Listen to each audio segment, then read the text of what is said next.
போகிற சமையல் ஒரு சூப்பரான உருண்டை குழம்பு எப்படி செய்யலாங்கிறத பார்க்கலாம். இந்த மெத்தடில் பண்ணுங்கள், உடையாது, நல்லா டேஸ்ட்டாகவும் இருக்கும். வாங்க எப்படி செய்யலாங்கிறத பார்க்கலாம். ஒரு மிக்ஸி ஜார் எடுத்துக்கலாம்.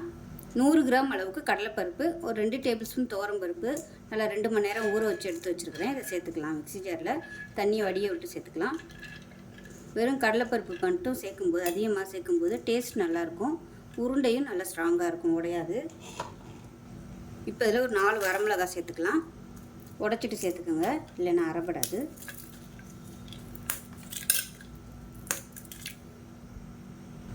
ஒரு டீஸ்பூன் போல் சோம்பு சேர்த்துக்கலாம். இப்போ இதை வந்து நல்லா குறைன்னு அரைச்சிக்கலாம். இப்போ பாருங்கள், நல்லா அரைச்சாச்சு.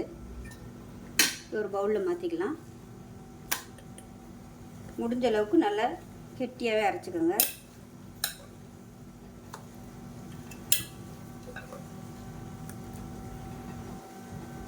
இப்போ பாருங்கள், இதில் பொடியாக நறுக்கின கொத்தமல்லி, பொடியாக கட் பண்ண பூண்டு சேர்த்துக்கலாம். பொடியாக கட் பண்ண வெங்காயம் ஒரு கைப்பிடி அளவு. இப்போ இதில் பெருங்காயம் கொஞ்சம் சேர்த்துக்கலாம். உப்பு இதில் போடல, கொஞ்சமாக உப்பு சேர்த்துக்கலாம். இது எல்லாத்தையும் நல்லா பிசைஞ்சு சின்ன சின்ன உருண்டையாக உருட்டி எடுத்துக்கலாம். ஒருவேளை தண்ணி விட்ட மாதிரி ஆகி போச்சுன்னா கொஞ்சமாக அரிசி மாவு கலந்துக்கோங்க, நல்லா கெட்டியாக வந்துடும். டேஸ்ட் பண்ணி பார்த்துட்டு உப்பு பத்தலைன்னா உப்பு சேர்த்துக்கலாம். இப்போவே நல்லா மிக்ஸ் பண்ணி விட்டுட்டு சின்ன சின்ன உருண்டையாக உருட்டி வச்சுக்கலாம். இந்த மாதிரி உருட்டி எடுத்துக்கலாம். தேவையான அளவுக்கு எண்ணெய் சேர்த்துக்கலாம். கடலை எண்ணெய் சேருங்க, நல்லாயிருக்கும் டேஸ்ட்டு. எண்ணெய் நல்லா சூடாயிடுச்சு. ஒரு டீஸ்பூன் போல் கடுகு, ஒரு டீஸ்பூன் போல் உளுந்து, கொஞ்சமாக சோம்பு சேர்த்துக்கலாம். ஒரு 4-5 வெந்தயம், 3 வரமிளகாய், கருவேப்பிலையில் சேர்த்துக்கலாம். இப்போ இதில் பொடியாக கட் பண்ண பூண்டு சேர்த்துக்கலாம். அது கூடவே பொடியாக கட் பண்ண வெங்காயம் சேர்த்துக்கலாம். ஒரு 20 சின்ன வெங்காயம் பொடியாக கட் பண்ணிட்டு சேர்த்துக்கலாம்.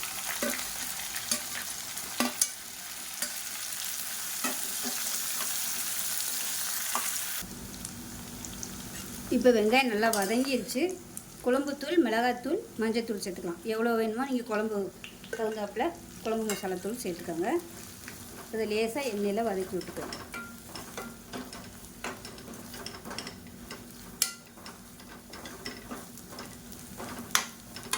இப்போ நல்லா வதக்கியாச்சு.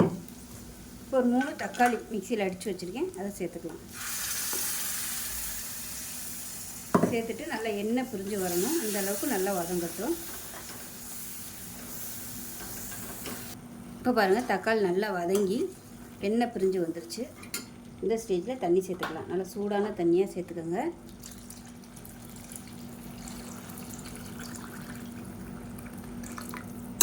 இப்போ இது நல்லா கொதிக்கட்டும்.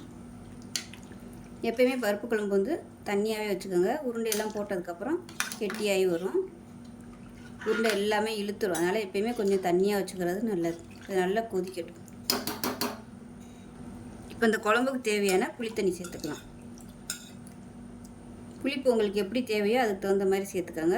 ஒரு சிலருக்கு மைல்டாக இருந்தால் பிடிக்கும், இல்லைன்னா கொஞ்சம் புளிப்பு சுவை அதிகமாக இருந்தால் பிடிக்கும். அதை பார்த்துட்டு நீங்கள் சேர்த்துக்கோங்க. இப்போ இந்த குழம்புக்கு தேவையான உப்பு சேர்த்துக்கலாம்.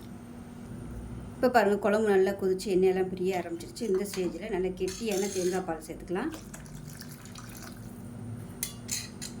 தேங்காய் பால் சேர்த்து நல்லா கலந்து விட்டுட்டு நல்லா ஒரு கொதி வரட்டும். இப்போ இந்த ஸ்டேஜில் நம்ம உருட்டி வச்சுருக்கிற உருண்டை எல்லாத்தையும் சேர்த்துக்கலாம். இப்போ நல்லா கொதிக்க ஆரம்பிக்குது. உருண்டை எல்லாத்தையும் சேர்த்துக்கலாம்.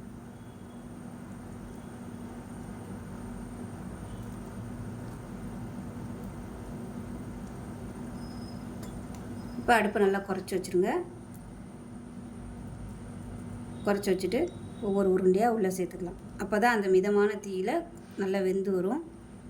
கொதிச்சுட்டு இருக்கையிலே எல்லாத்தையும் போட்டிங்கன்னா உருண்டையெல்லாம் உடஞ்சி போயிடும். அதனால் மிதமான கொதி இருக்கையிலே ஒன்று ஒன்றா போட்டுக்கலாம்.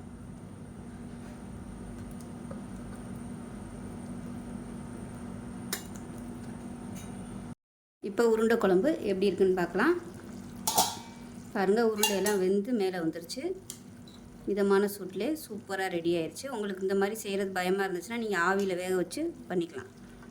இப்போ மேலாப்பில் கொத்தமல்லி இலை சேர்த்துட்டு அமர்த்திடலாம். சூப்பரான உருண்டை குழம்பு ரெடி ஆயிடுச்சு.